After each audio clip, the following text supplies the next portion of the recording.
Қайырлы күн баршаңызға. Бүгін мен сіздермен красный бархат атты салаттың рецептімен бөліскелі отырмын. Ендеше кеттік. Ол үшін бізге қажетті тауықтың төс еті.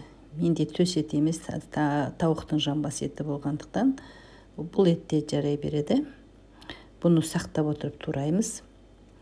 Видеодағыдай етіп, сосын оны кішкентай ғана табаға май жағып, табаға қуыруға 5-6 минуттай жақсылап қуырамыз. Бір-бірінен әбден ажырағанға дейін жақсылап қуырып аламыз.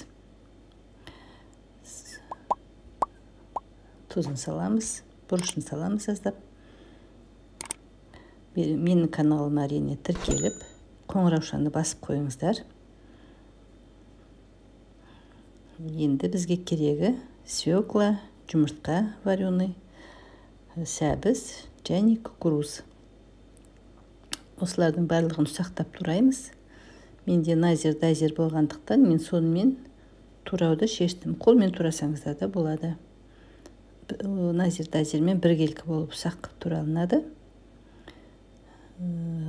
Бұрын біз сіздермен әрине тек қана красный бархат торты болатын. Енді красный бархат салатын жасап көреміз. Бұндағы ең керекті, ең фишка бұндағы соус. Ореховый соуста ең маңыздысы. Сол ореховый соустың рецептін мен алдыңғы видеомда бөлісіп кеткенмін. Сол видеодан қарасаңыздар болады. Магазинде де ореховый соустың дайынын сатады, содан сатып алсаңыздар да болады. Керемет салат болып шығады, дәмі ерекше. Ерекше дәм. Сондықтан да 8 мартта әйелдер мейрамында осы салатты жасауды өзім шештім. Керемет дәмді салат болды дастарханға қойғанға. Міне барлығын турап алдық. Енді бұны ыдысымызға саламыз да.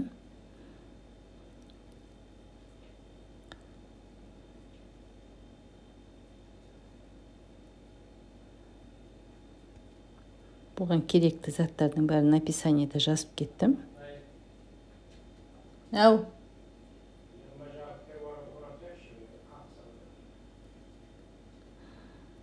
Енді үстіне тауығымызды саламыз.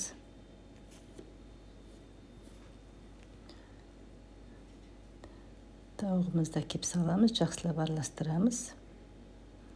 Бұған керегі сосын винный уксус, майонез және айтқанымдай ореховый соус. Кукурузымызды саламыз.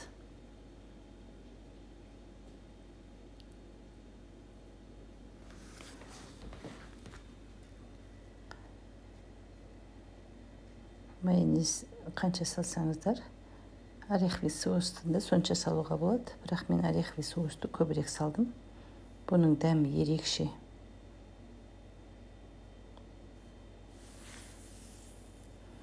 Міне, дайын болды салатымыз. Салаттың дәмі ерекше болды. Сіздерге де жасауға кеңес беремін. Назарларыңызға рахмет. Сіздермен болған Алтынай.